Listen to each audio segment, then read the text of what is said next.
Student जैसा आप लोगों को पता है, आज आप लोगों के प्रयागराज सेंटर में ये ऑनलाइन क्लासेस में आप लोगों का क्रैश कोर्स की क्लासेस स्टार्ट हो चुकी है।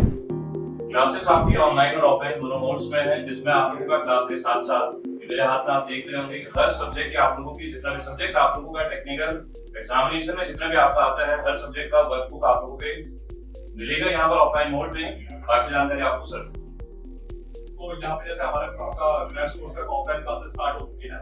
इन ऑफलाइन क्लासेस में जैसे कि आपको बताया गया था कि बिल्कुल क्लासेस चलेंगे, उसके साथ साथ में क्लासेस के साथ साथ आपको हमारे पास जो वर्कबुक है ये भी मिलने वाली है। तो सभी के सभी कलीग्स जरूर यहाँ पे इन्वॉल्व करें। बाकी बातें हमारे अरुण सर आपको बताएंगे।